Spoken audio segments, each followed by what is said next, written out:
Hello, and welcome to the Ratnest podcast, episode number 8 with David Pena. David, thanks for being on the show, man. Taking time out of your busy schedule. I know you have a million projects going on. So I want to get right into it and just start talking about, I guess, what you've been up to in the time of COVID. Totally, man. Yeah. Like, should I just like go off of what I've been doing like at the present moment, or kind of like go through history, or what do you have? Yeah, you know what? Why don't we just take it like even further back? So I wouldn't say that our styles of work are necessarily similar, but we have kind of run with a crew, and I think that some of that involves just our tastes in art, and then also the want or need to facilitate other artists and push promotions and organize events and stuff like that. So I guess jumping back, the first show we ever did together was Werewolf, maybe? Totally, yeah. 5 years ago? Yeah, man, that's a long time ago, yeah. Yeah, and it's crazy to think because I totally remember like meeting you for the first time, like Joe Castillo was helping you out with like a mural downtown, and you guys cruised in, and he introduced us, and I was like, dude, I'm setting up this art show. I'd love, if you could throw a piece in it. And I'm pretty sure, maybe with the exception of one show, you've always contributed to anything I've done. So thank you for that. And if it's not clear enough, your piece is actually hanging in my office right above my head. I didn't even realize it until right now. No, it's fantastic. Yeah, I'm glad that you have it. I feel like I'm always kind of like making stuff, and yeah, like for you, I always felt like kind of like a kinship, and just like anything you needed, if, like within my means, like to contribute. And you're always doing good work and like organizing for like causes and things that are like important, and even if it's just like getting people together, I think that's important, right? So yeah, I guess that's like the first time we met. And I remember being in downtown, and yeah, Joe was just like, let's get a beer afterwards. We had just worked like I don't know how many hours, and he's like, I have a friend, he works at this bar, and I'm like, okay, let's do it. And I think that was our first introduction. But yeah, since then it was just like, it just when like personalities click, I felt like that kind of kinship with just like with what you were doing and the way you approached art. There's something about like organizing in spaces that aren't like traditional gallery spaces. That's where it's at, to be honest. Like, yeah, it's like open to the public. There's like no gatekeeping. It's straight up just like there's art on the wall. There's the possibility to talk. There's beer flowing. Like that's like I feel like is a great process to like get people in dialogue with each other and connecting, right?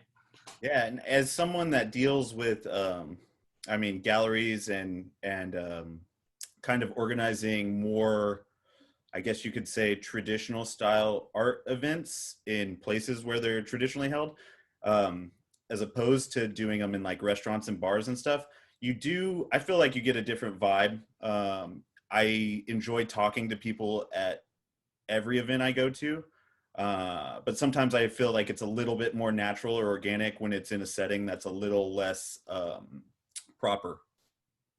Totally, yeah. And then it's like, what's proper, right? Like, I feel like yeah, we have like this notion that gallery needs to be on white walls, but like, why?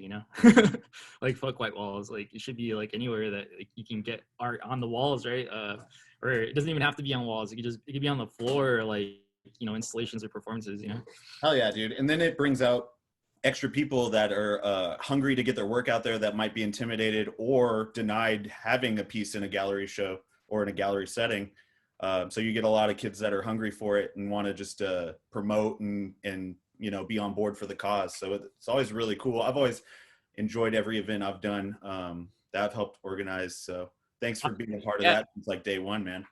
Yeah, your events have been the most fun. I'm always like, oh hell yeah, I can't wait to make it out. And I'm always bummed when I can't make it out. I'm like, damn it, like for whatever reason, I'm like, in Mexico or like in some other place. But I know that that's going to be a lot of fun, and I know that yeah. And I think you brought up a good point with like, there's this thing with like having a platform and like not making having to submit to a gallery like some like super formal thing where like only like the best can participate. Like, fuck that, right? Like, anybody should be able to like show their work in a public space that's like not like pretentious or like trying to, you know, cater towards like a certain crowd or like a certain level.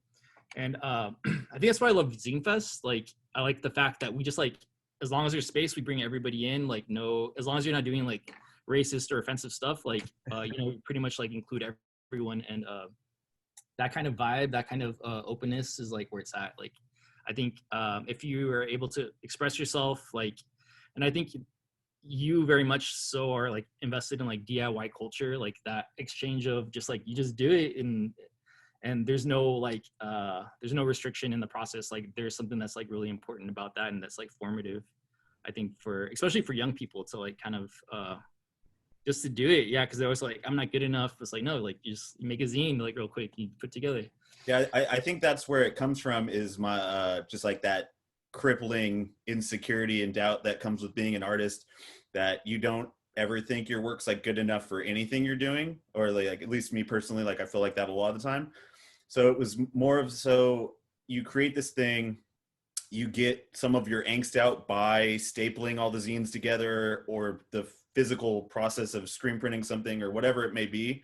And by the time you're done with it, whether anyone wants to judge it or not, you're just like, fuck it, because I made that, like I'm already invested into the project. And you know, you can't take that away from somebody.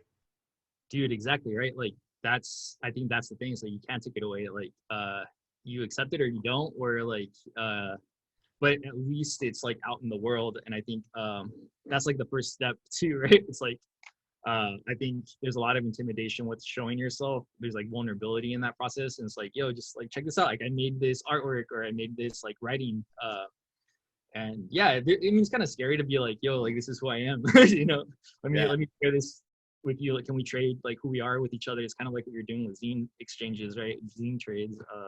So I like that. But yeah, that's cool. Stepping back, because we mentioned Zine Fest, and there's Zine Fests in major cities all over the country, and probably in many countries around the world at this point. But you were one of the co-founders and head organizers of the Tijuana Zine Fest, right? Yeah, totally. Yeah, there's been Zine Fest like in Tijuana for a long ass time, but not like formally like Tijuana Zine Fest. So I think kind of like embracing that name, and my partner Luisa, she's also an organizer, and we just like decided to do it, right? Like there needs to be some like larger, like we did, I guess we call it like a large scale Zine Fest. There's always been like kind of smaller ones. Mm-hmm. So that's been really cool and like informative. And yeah, it's weird too, because like I'm not necessarily like, I didn't grow up in Tijuana, but I grew up in Chula Vista. So I kind of have this like cross-border experience. Like my family's from Tijuana, so there's kind of like a going back. So there's, I don't know, like that exchange of like SDTJ is just kind of like naturally like my understanding. And Luisa like grew up in Tijuana, but she's like kind of dipping her toe in San Diego. So there's like this very like fluid exchange of like how we connected people to this thing, you know? Yeah, I think that's really cool about San Diego, and a lot of people and artists, especially that I've met, that there is that duality in the culture. Even guys I know that grew up in California who now live in TJ for, you know, because it's less expensive, or they work down there, or whatever it may be, or they work from home and they don't have to show up at the office. So it's an interesting place that I don't know a ton of information about all the border cities across the Southwest, but I feel like there's something special that really brings both sides together in the San Diego area. Like, would you agree with that? Totally, yeah. And I feel the same way too, right? Like I kind of have like a perception of like, you know, like Juarez or like, you know, El Paso, just from, but I've never been there. So it's like but I do know what I can speak on is like how I experienced Tijuana, San Diego, and it feels very special to me, you know. There's like interesting dialogue with like, you know, this sort of Southern California approach to things, and then also like Tijuanense sort of approach that merge in a specific kind of way. And I think anytime that you have like a region of people, there's always going to be nuances within it, right? You know, like Texas and, you know, like Juarez or something, like there's going to be like these different kinds of cultural ways of looking at things. And definitely San Diego and TJ, like there's a very specific kind of way of being that I think for me, it's just like, yeah, I don't know. Maybe it's just like fluidity or just like being able to adapt. There's like something that happens like in the region. Yeah. Yeah, I think adaptation is kind of key because San Diego, for a lot of people, um, is a transplant city. You know, a lot of people that live there aren't from there. It attracts artists and people from smaller towns that kind of want the big city vibe, but they also want to live by the beach and they don't want to be in the traffic in LA or San Francisco or whatever it may be. So I think, I don't know, it's something really special. I lived there for 15 years and just recently moved, and I can tell you, like, it feels different in different cities, you know, after you live somewhere for so long like that. Yeah, that's crazy, man. Yeah, and then especially me right now in Oregon for school, it feels like I miss home all the time. How do you feel yourself being like having lived in San Diego for 15 years and then like kind of changing scenarios? How's that been for you? You know, it's been a weird year. COVID kind of like had a lot to do with the weirdness of it, and then moving and buying a house was like really dope. Is like me and my wife, we've been together for 15 years as well, but we just got married 5 years ago, and being able to get a house with a backyard and it's mind blowing, right? It's like grown up moves that you don't expect to make.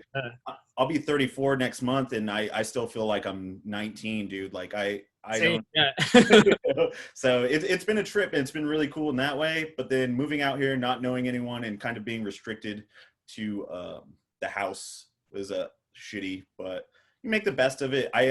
That's kind of where Ratnest spawned from, was just the necessity to have to create something or talk to somebody or like do something that involves more than just me trying to sit in the office and paint or whatever it is, Yeah, man, I feel that like this has been a really tough year for everyone, and yeah, I always have to say for everyone, because like you always want to be like, oh man, this shit sucks, but it's like everybody's going through this like this thing. Yeah, dude, that's cool though, that like the idea of like having a house, like I want that, I don't know what that looks like yet, and like you said, like I'm like 35 years old, we're like in the same sort of like age range, and like, yeah, what is having something look like at this point? It's like economy is crazy, like it's just like, I don't know, man, it's just weird times for everyone. And what does it look like to have something that's like solid? Because right now I don't see it for myself, but what I do know is that like art is my like stability, like my way of like processing the world, and my way of like being able to find some kind of like way of coping with these times. So I got that. So did you just say a minute ago that you're in Oregon for school, or that you were in Oregon for school? I'm in Oregon for school. Yeah, I'm in right now. Yeah. Oh, Yeah, okay. this is my this is my studio right now that I'm working from. Yeah. And you're also teaching, right? Yeah, I'm teaching a drawing class. This is my first time teaching, which is kind of a trip. Like I didn't well, I guess I kind of signed up for it, but like being a teacher is such a trippy experience. Like coming from like DIY culture and just like being just like kind of making events happen, to like kind of being within an institution has been like super trippy, but like also kind of cool in a weird way. I'm learning a lot about how these kind of structures are, and like kind of having to like keep reminding myself, it's like, why am I here? Why am I doing this? But also it's kind of cool because it's like it kind of opens up new possibilities, and hopefully I can like bring those possibilities to other people through this process. Do you find yourself feeling any validations in addition to that, like self-questioning, when you do have like, say, a student just respond well or talk to you about something that you didn't expect them to follow up on? Like, is there that kind of validation as well, though? Yeah, dude, like it's been really cool. Honestly, I think teaching has been like my kind of my lifeline in some ways, because it's like you look at the students that are just like kind of figuring out like systems and how things work, and you're just kind of like, dude, you don't have to do that, like you could do it this way instead, and like kind of like being able to guide hopefully in a positive way, like you could do it this way and it's fine. And like you know, I'm trying to like reinforce things that are like, that took me a while to figure out, you know, like communication and like being able to speak up for yourself and like making decisions for yourself that like maybe a teacher would be like, don't do that. But it's like, no, you could do that. Like you could do things like in a different way that aren't necessarily going to be like a structured sort of way that's like rigid, you know, like things are more fluid than we perceive when we're a student, right? Like when we're like, oh, like I got to turn in the grade at a certain times. Like, no, maybe if you like message me, like maybe there's a little bit of flexibility and like opening up those sorts of possibilities that I don't think we question enough. Yeah. Yeah, and I think we were talking about too is Charles Globitz was my illustration teacher in college, and he was kind of like that guy for me, like that was like, you know what, dude, like you guys are kids. This is what I do as a commercial and working artist. Take lessons, but also question stuff, and don't necessarily think that there's one path to success or one path that every artist needs to take to get their work out there. Totally, yeah, and that's cool. Like, I wish I would have had Charles Globitz at, you know, at a earlier stage. You know, like that kind of guidance is like crucial. Yeah, and speaking on that, like, yeah, Charles Globitz. What's been cool about these times is that it's like remote teaching, right? So it's like this, it's Zoom, and like teaching a drawing class is kind of like bizarre, but it's kind of cool. It's like teaching someone how to draw where you can't look at everyone's work, right? It's like, how does that work? Yeah, it's really bizarre, but it like you make it work. And but the cool thing is that I've been able to invite guest artists to talk and like give their perspective on drawing, and it's been really really rewarding in that kind of sense where like, okay, I wouldn't necessarily be able to do that before, right? Like to invite somebody into your classroom is like it's kind of like this portal that opens up. So yeah, Charles Globitz was like you know, generous enough to stop by my class and like talk to my students, and that was really like trippy. I think probably like my student's favorite class, to be honest. It was like one of the end classes, and he just went on some crazy like yeah, just different paths. Yeah, dude. Yeah. Yeah, every time I talked with him, dude, like he opens my mind to like some other something I haven't heard of, or another idea of looking at something, and it's really cool to see the way he still thinks about stuff after all these years of having a amount of commercial success and being able to support himself off of being an artist, and him still questioning everything, which is cool. So you're in Oregon, you're teaching remotely. How long have you been living there? Yeah, so I've been here, let's see, I got here like in September. I think September, yeah. So yeah, I mean, however long that is, I mean, it feels like this year's been such a Yeah, you're like, it could be 2 months, it could be 6 years. it's been a very hazy year, you know.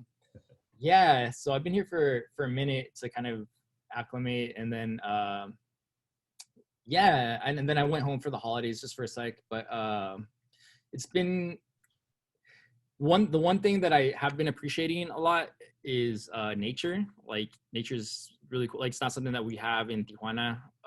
You know, more so in San Diego, but like in Tijuana, it's just like concrete and tree here and there, but not many. So the nature is like abundant, and there's like mushrooms growing and just like birds and like geese, and but it's like part of the environment. So that's been really cool. Then obviously I'm in school, so that's like a whole nother kind of thing that I'm processing right now. But yeah, it's kind of like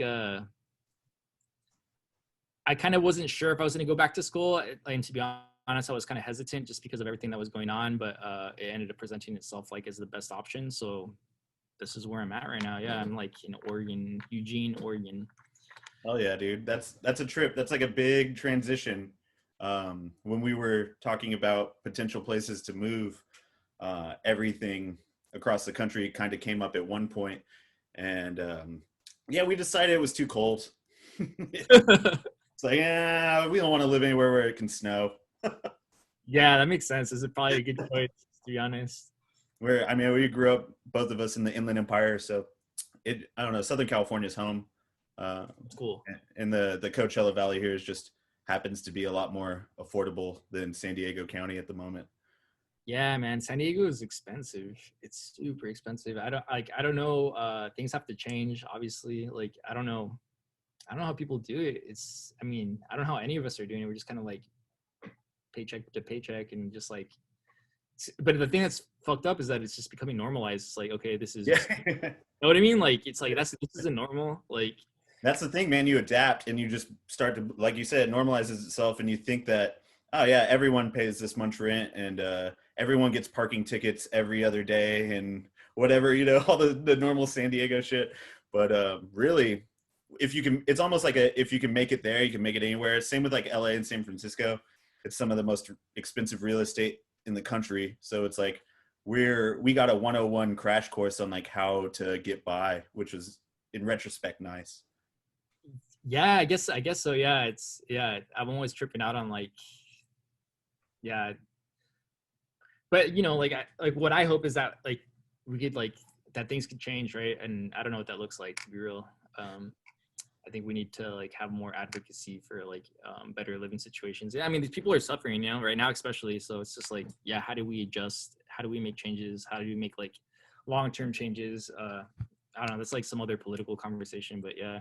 Yeah, it totally is. And we could have a whole podcast on that. Like, you look at Detroit and how they're offering stipends and like grants for artists and writers and stuff to move into the city, and Section 8 housing for all these people that are, willing to transplant there to try to bring some of the economy back and people back to the area.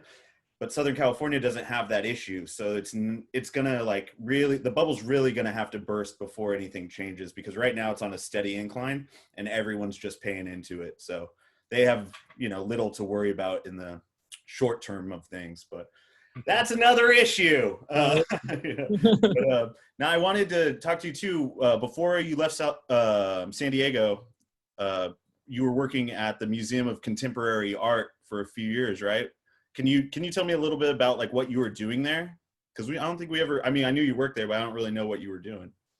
Yeah, that's crazy, man. This feels like another life, even though it's like really recent. I feel like, yeah, just the way things have been like unfolding, it's just been shifting so much. Yeah, so I basically at the Museum of Contemporary Art, I was like a preparator. So like I was the person that was like painting the walls white, hanging work. The one nuance of it was that I was kind of like on the education side. So I was working with students and like teachers and like educators. So that was really cool because it was more like socially engaged. So there'd be like exhibitions that were like that would involve the public more so, and I would be like the person that was like kind of like a mediator between the artist, the public, between like the institution. So it was like I was kind of like the middle person, even though like I'm a preparator, right? Like I should have just like kind of one sort of designated responsibility, just like just like paint the wall white, but it was like more than that. Kind of like yeah, just like You were the like catch-all, like the gopher, like, all right, we need this done. Get David to do it. yeah, pretty much, yeah. So it was really it was just like an interesting experience, like and then also like so I would go from Tijuana, I take the trolley, and literally the museum is at the trolley stop. So I would just get off like and I'm already forgetting the name, but like the last stop on the trolley in San Diego is called now I'm spacing on it. Santa Fe or Santa wait. Fe, yes, yeah. Like I would just get off there and I just go to work and yeah. So it was just kind of like that was my routine. Like I would just like wake up, jump on the trolley, go back to TJ, like back and forth. So I had like this really like I don't know, this experience where it was just like very every day I'm just like in public spaces, like work, and then I don't know, I grew a lot from that experience, but also it was kind of like I don't know if I kind of like I'm hinting at this, but I have like kind of like I don't know how much I want to say like publicly, but like just like institutions like in general are kind of just like these like awful places and that need to be reformed, right? Yeah, so it's just kind of like within a museum, like government institutions, like all these things are just like you kind of like feel it even more so, and like not like definitely not getting paid enough for the amount of work expected of you, and just like this like pull of like taking the most out of you, but like just not compensating you with like what you need to survive. And through this pandemic, I just kind of realized, especially like after like the pandemic hit, everybody went on unemployment, and I was making more money off of unemployment than when I was working at the museum. And it's just like you see the duality of just like all your energy and what people expect of you, what systems expect of you, and like how that it's just not met in the reality of like what you're expected to be doing and performing. So yeah, it was a trippy experience, to be honest. Like it was cool in the respect that I got to work with artists, but it was also like kind of fucked up with like just like how I was like kind of surviving, like literally surviving as a person. And yeah, I don't know. And then it just makes you have like even more sympathy for people that just like are really struggling. You're just like, damn, like this shit is a grind, you know? Like Yeah. yeah.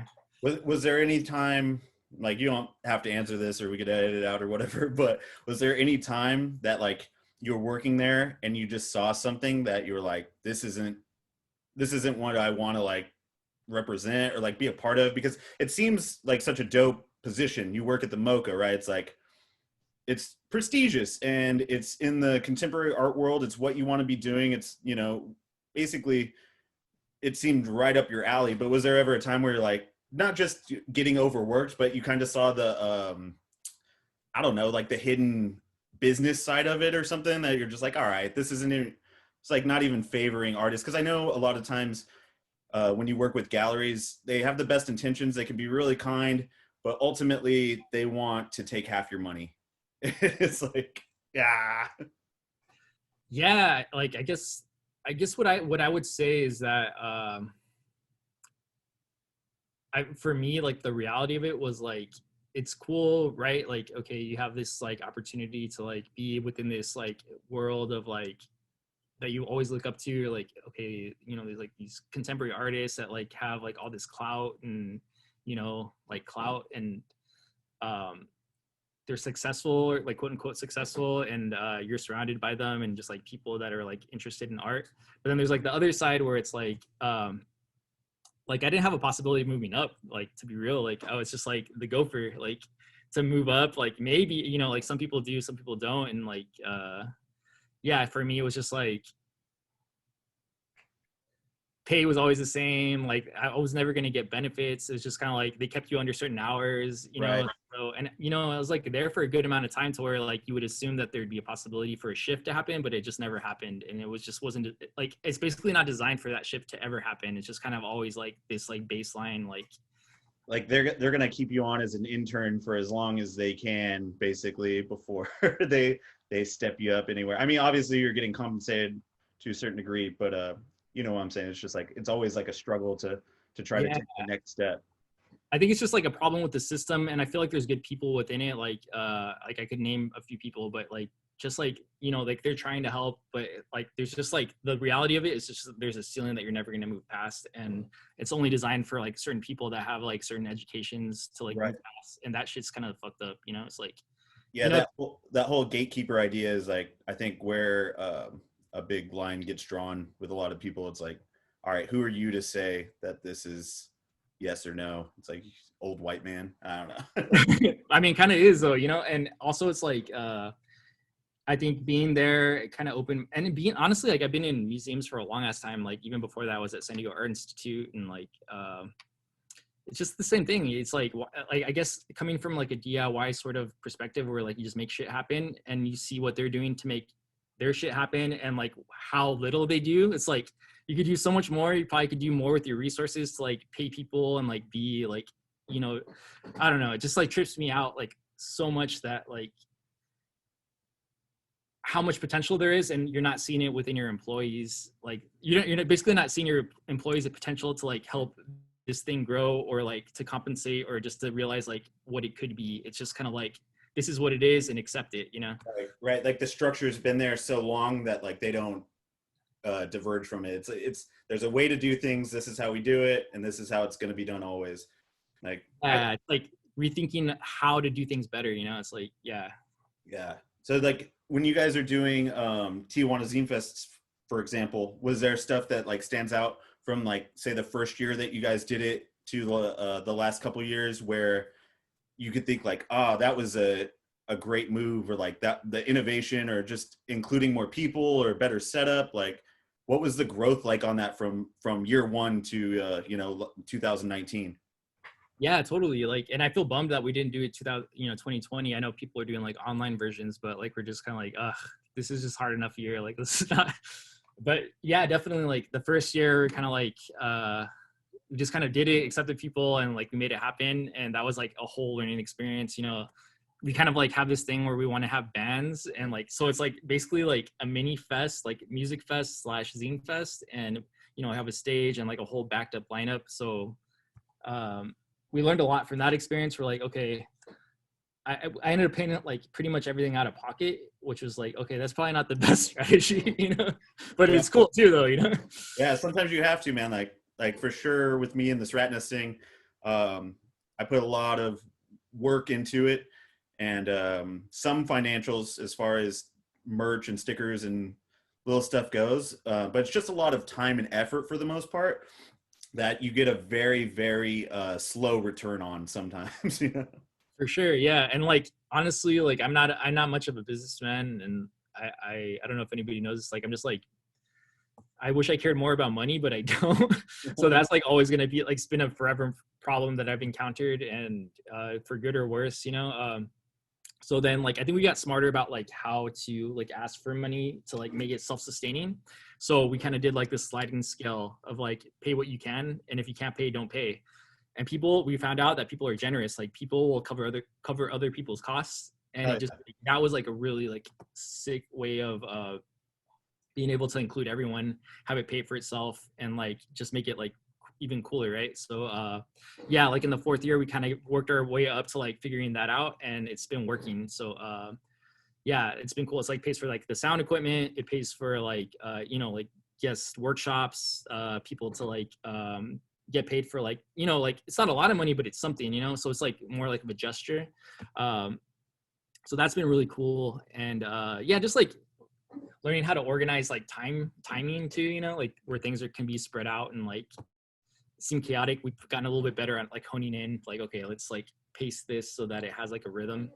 Yeah. So that's been kind of like a thing that we've been learning over the course, the last 5 years of Scene Fest, and hopefully like we'll have another one this year or whatever it looks like, something. So yeah. So transitioning kind of into your own work and not just your jobs. Sure, yeah. I want to talk about your paintings, dude, because I mean that's what bonded us years ago, is that when I saw your work, I was like, yep, like get him, if he's down, like let's do this. And you really have honed in and started to, well, over time you've developed your work without changing your style. And I think that's really important, because I don't, as much as I like getting my hands in different mediums and trying to be a multi, what's the word I'm looking for? Like I don't know, an artist that uses different kinds of mediums. Like multidisciplinary or Yeah, multidisciplinary, but then beyond that, just, sometimes I'll paint cartoons. Once in a while I want to paint like a Bob Ross style landscape or something, you know what I mean? There's painters and artists that change up their style quite often and present new work in that way. But I feel like you've always stayed true to like your original ideas of what you want to do with your art. And I wanted to ask kind of where are the origins of that? Like where do these lines come from? And I'll splice in some work of yours so people know what we're talking about. But like, what was the catalyst that started that? Yeah, I guess man, that's a really good question, because like that's why I'm here to kind of figure out for myself, right? Like why does David make patterns? I guess like what I can say is I kind of like I'll start from the beginning and work my way towards this now. Like I started as a like when I was a kid, I always wanted to be a cartoonist. Like I thought like, oh yeah, I'm gonna be a cartoonist. Yeah. But then I realized like, oh well, that takes a lot of like dedication and time, and I'm like, oh, maybe that's not what I want to do, but I like drawing. So eventually I went to school. I was always like interested in like graphic design or illustration, but I didn't know what it meant. And then when I went to Cal State Long Beach, I kind of went for I went in as like an illustration BA.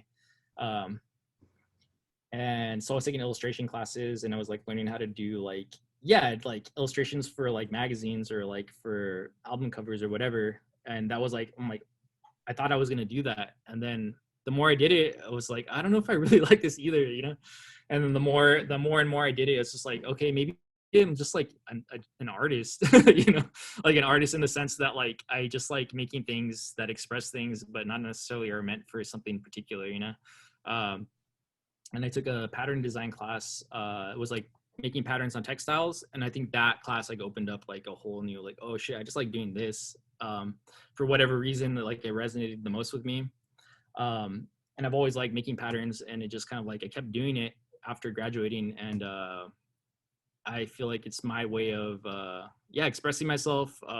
There's something about the lines that like connect people. There's like connectivity and just like this idea of layers and just like very abstract, you know. Like I can't, like honestly I can't explain why I'm drawn to them, but like I am, and I don't feel like I want to stop doing them. You know, for me, it's like a meditative process. Like I do find myself like I do it without thinking. Like I know certain lines and I can repeat them without thinking. Even now, it's just like thinking, oh, should I be drawing while I'm having this conversation with you? Because it's a way for me to like kind of be able to like talk fluidly.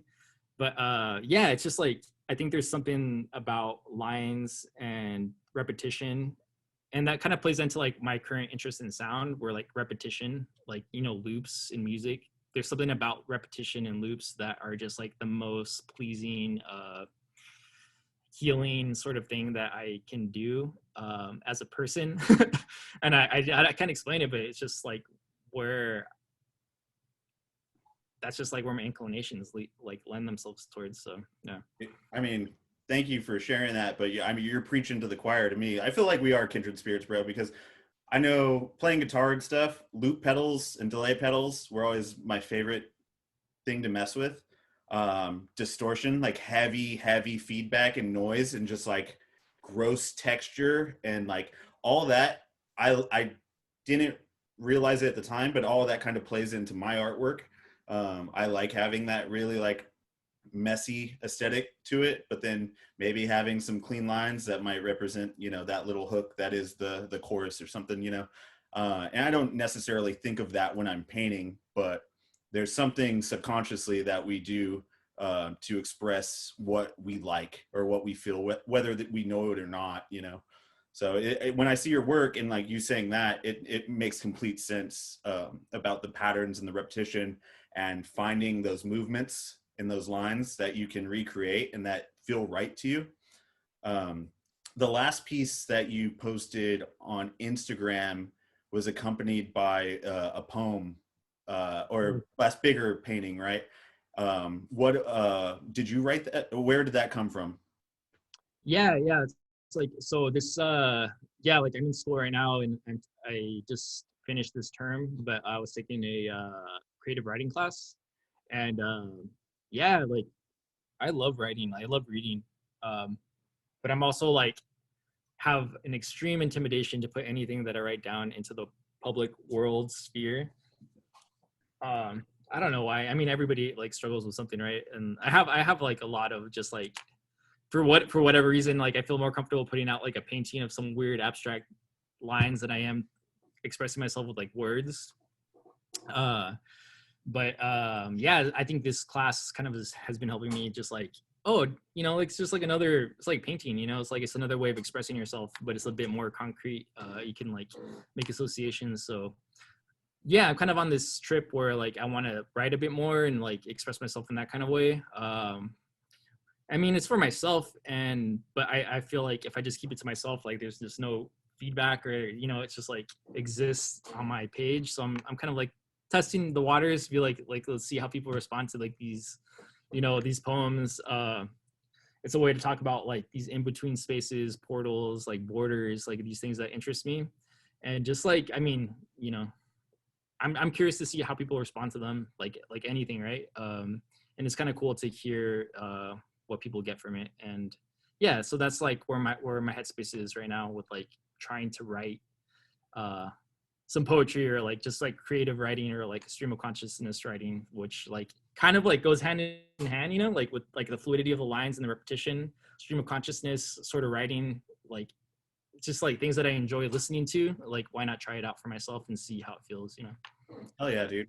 Yeah, I mean, I don't know if that makes sense to a lot of people, but it makes sense to me. So like I feel you 100% on that, man. For sure. um I want to talk to you a little bit, you just kind of tapped on it, but like portals and like interdimensional travel and time space continuum, like does that have, are you into that stuff? Does that have an effect on your work, or is it just maybe something like that's in the back of your head when you're creating? Because I feel like there's a lot of interpretation that I do in your work that I could see myself going into a DMT trip or like another planet when I'm looking at your stuff, you know?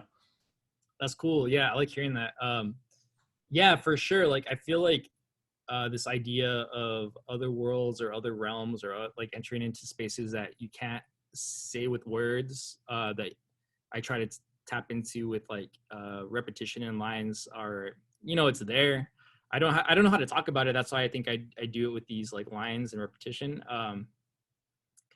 But yeah, I'm interested in that stuff. I feel like the idea of science and like how it relates to like you know, like the idea of string theory, things like that are like really like cool, you know, like even like Globitz, like I think that's why I resonate a lot with his work, just because he's like into that and I see it and I'm like, yeah, there is like other ways of existing that are not this like physical world, you know, like so yeah, it's present. I don't know enough about it to speak on it like fully, but like it's definitely there, and I feel like I want to like learn more about it and be more about it. Yeah, I mean, Yeah. it's in my work too, though. Like, I just like I feel like such a novice trying to figure, you know, these things that are just like hard to explain out. But like,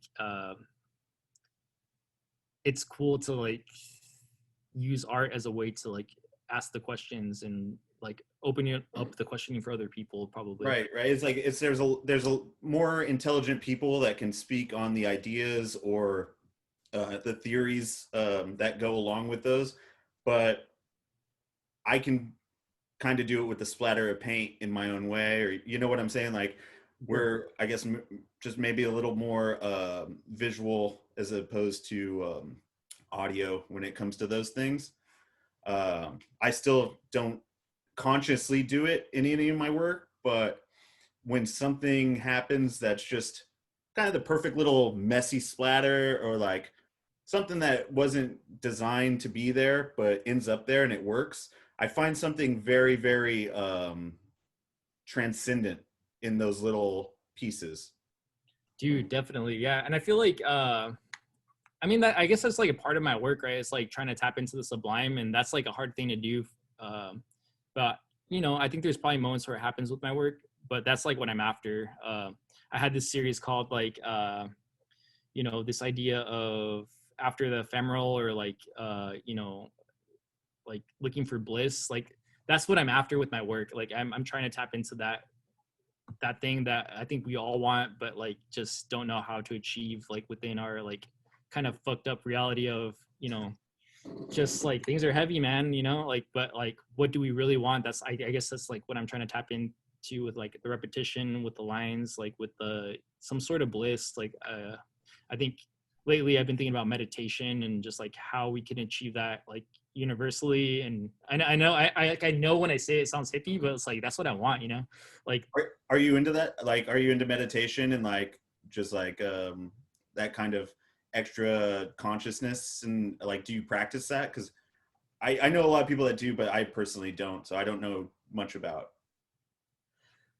yeah, I feel like my relationship to meditation is like learning. I'm by no means any sort of like professional, but like I've been trying to meditate. This especially like this time of COVID. I think, which is like sad to say, is like the first time I've ever like really meditated, but it's been really useful and helpful. But with that said, it's like I already lost the thought, but like my like I grew up in the church, right? So my whole from like from being a kid to my 20s, like I grew up like with prayer being like, you know, like quote unquote meditation, or like basically it's like putting your thoughts onto something for it to change, or like, you know, you pray for your grandparents, you pray for your parents, you know, like Right. you It's think about the changes. idea that something bigger exists than yourself, or that you can put something that you're feeling out there into the universe, and that you'll get results. Yeah, you know what I mean, like that whole like process, like there's like an aspect of meditation, but it's not exactly meditation. I think meditation is like clearing your thoughts for space to like have like some sense of bliss and to like have clarity of mind. So I've been kind of like trying to practice that, and it's been useful, and I think it's like I need to learn more, and I hope that like it becomes more common, you know. I think it's just like going to be a forever struggle for everybody to jump on board, because like everybody's just like, we're just like so invested with got to do this and that, and you know, like the time to like reflect is like nobody has time to reflect, and I think that's like the most important thing that we can do, um is like reflection is like a place to grow, and if we don't make space for it, then like there's just like never going to be change. So I think slowing down is like essential. Yeah, Oh so yeah, dude. Well said. That, I mean, slowing down is essential. I mean, that's a fucking motto to live by. Especially for someone like me, who I'll get so wrapped up in ideas I won't remember the last thing I was thinking, because I've moved on to something else before the other thing has even come to surface, or before I even had a real chance to think about it. So slowing down is like something that I've had to work on every day of my adult life. I don't know if I have ADD. I've never been diagnosed, but I have some sort of uh, something where my mind just will move on to the next thing and move on to the next thing. And especially with these interviews and conversations, I try to be present enough to remember what we're talking about, instead of just jumping in to say like the next point or whatever. And it's kind of why I don't write down questions as yeah. most interviewers would, because I like to kind of try to be right there with whoever I'm talking to. Um, that being said, I'm going to jump to the next point. No, but out here, it's something you do with your brother.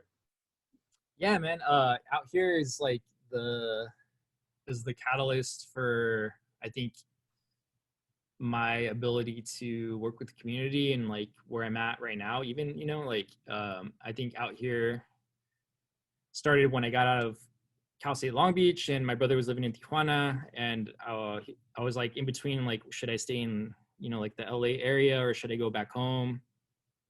And I ultimately moved to Tijuana, and we started this like gallery space where we did like cross border shows. It was like San Diego, Tijuana. That was like our very first show, and you know, like I met Gus there. I met like you know, Eddie. Uh, who else did I meet there? Yeah, just like Victor, like just like all the homies that like I felt like after I graduated, it was like I dived right into community, and that shit is just like so informative. Like you need a community to fucking thrive, and it was cool to like bring like this like kind of sort of DIY art community from San Diego and DIY art community from Tijuana, and like just like this kind of like clashing of a space for everybody to meet. And so that very first show was called Out Here. It was literally the name of the group show. It hadn't even been labeled. Like the name of the project wasn't even anything. It was just like Out Here Show One. You know, it was like uh, so that was really cool, and it kind of like put me on this whole trip where like I think organizing is a strategy or an art practice that can bring people together, and it could just be like its own thing. It doesn't have to be like painting. It could just be like bringing people together, and that's like the art practice, right? Like,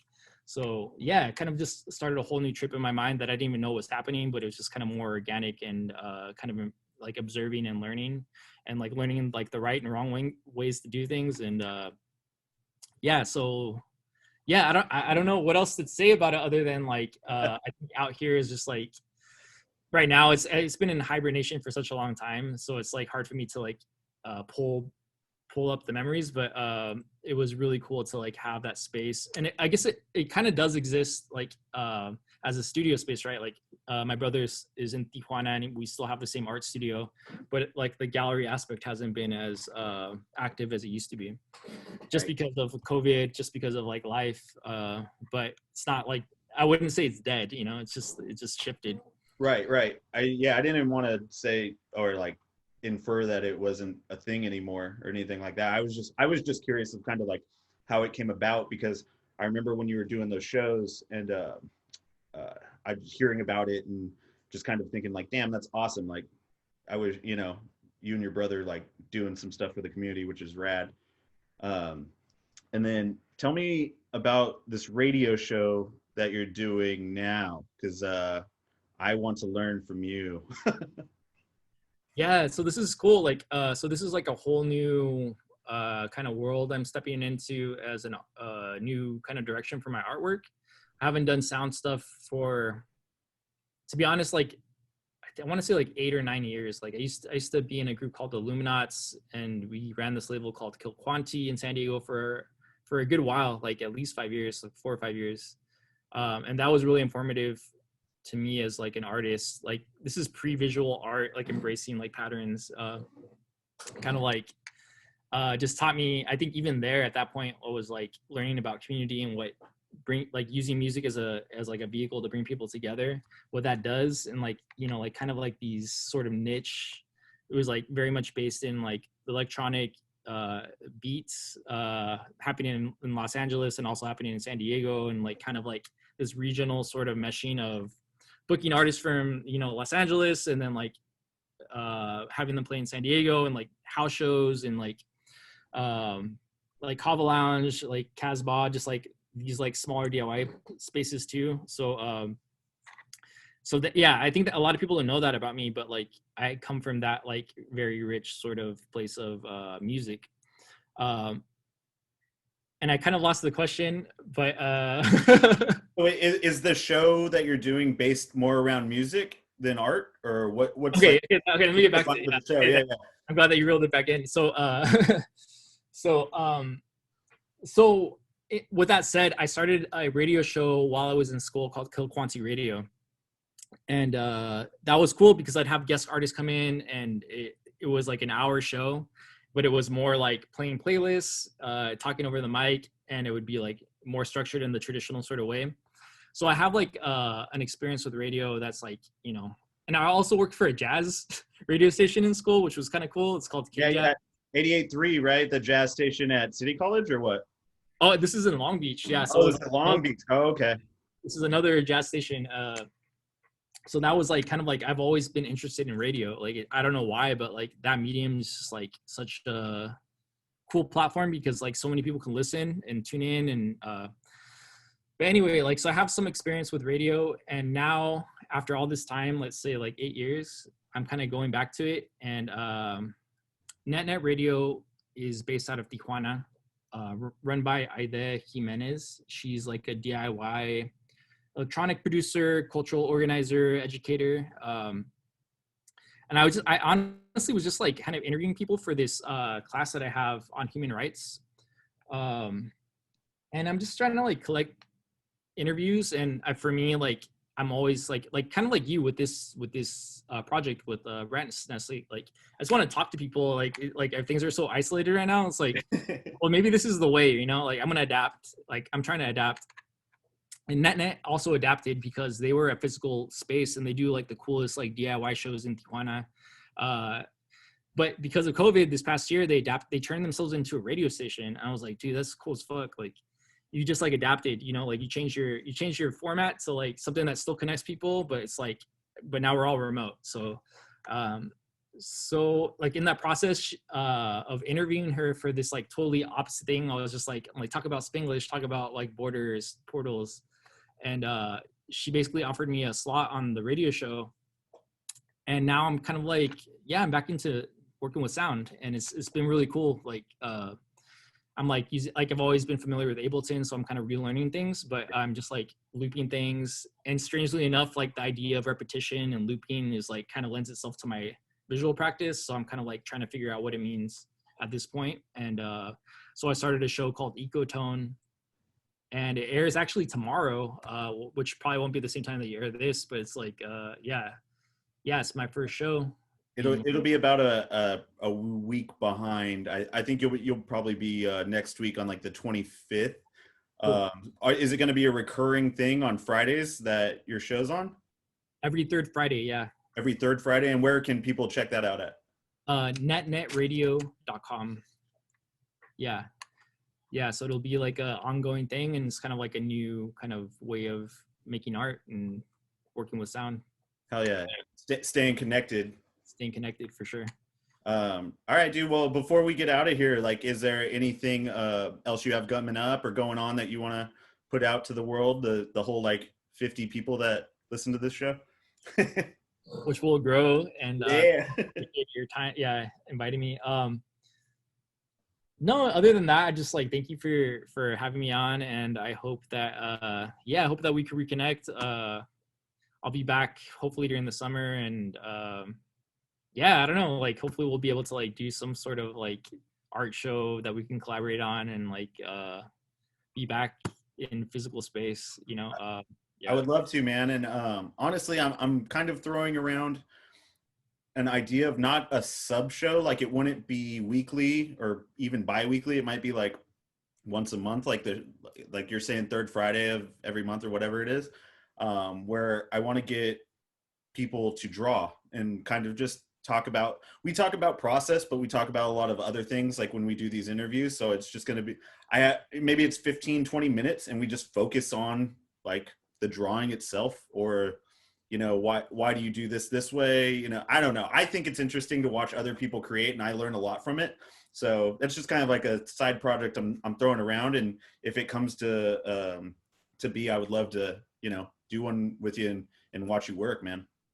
Cool, man. Yeah, and I think that's where it starts, like super DIY. Just like you have an idea and follow through with it, and like, yeah, let me know, man. Yeah, that sounds cool. Oh yeah, man. So on Instagram, you can find David at I am half asleep. His website is david-pena.com. Tijuanas Infest. Out here. His radio show that we just plugged. If you're in Eugene, Oregon, go crash a class. Even if you don't have a computer, just show up, knock on the door. He'll let you in. Yeah, I'll give you the Zoom link and you can just drop in. Yeah, hell yeah, dude. Other than that, let's keep up, man. We'll bullshit and we'll work on some stuff. And thank you so much for being here and talking with me, man. Yeah, thank you. Have a good rest of your evening. Yeah, you too. Big ups, dude. Thanks. Peace. Right. This has been the Ratnest podcast. Thanks for listening, and you can catch us every week on Fridays on YouTube and soon to be all broadcasting platforms. We'll see you next week. Peace.